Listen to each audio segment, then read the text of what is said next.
বাংলাদেশ এখন এক ঐতিহাসিক পরিবর্তনের ভেতর দিয়ে যাচ্ছে।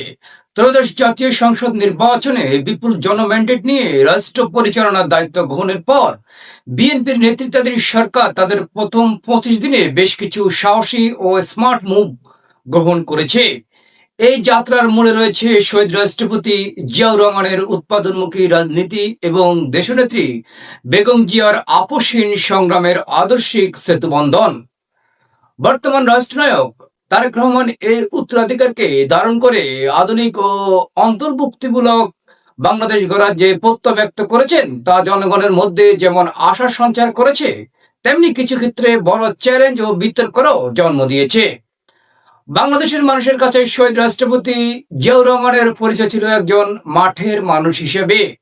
সাধারণ পোশাকে কৃষকের সঙ্গে খাল কাটা বা অজপাড়া গায়ে হেঁটে বেড়ানো জিয়াউর রহমান সেই ছবিগুলো আজও গ্রামীণ জনপদে জনপ্রিয়।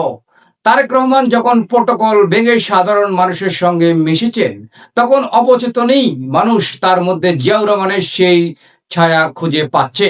গত 1.5 দশকে রাজনৈতিক প্রতিপক্ষ তারেক রহমানের ব্যাপারে যে নেতিবাচক বয়ান তৈরির চেষ্টা করছিল, তার বর্তমান আড়ম্বরহীন চলাফেরা সেই প্রচারণাকে সরাসরি চ্যালেঞ্জ করছে।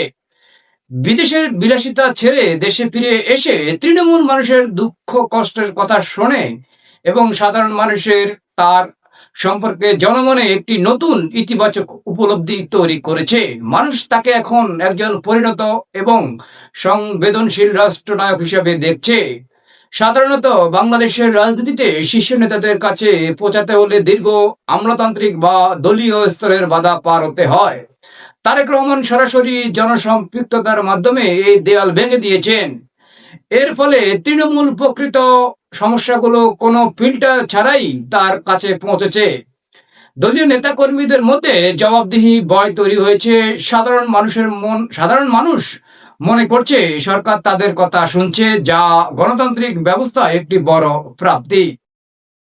বর্তমান তরুণ প্রজন্ম প্রোটোকল নির্ভর বা রাজকীয় নেতৃত্বের চেয়ে অ্যাক্সেসিবল বা সহজলভ্য নেতৃত্ব পছন্দ করে। তারেক রহমান যেভাবে সাধারণ পোশাকে সরাসরি মানুষের চোখের দিকে তাকিয়ে কথা বলেছেন, তা তরুণদের কাছে তাকে একজন আধুনিক ও প্রগতিশীল নেতা হিসেবে প্রতিষ্ঠিত করছে। এটি কেবল আবেগ নয়, বরং একটি সুপরিকল্পিত কৌশলগত নেতৃত্ব। আড়ম্বরহীন জীবন যাপনের মাধ্যমে তিনি দলীয় নেতাকর্মীদের প্রতি একটি প্রচ্ছন্ন বার্তা দিচ্ছেন।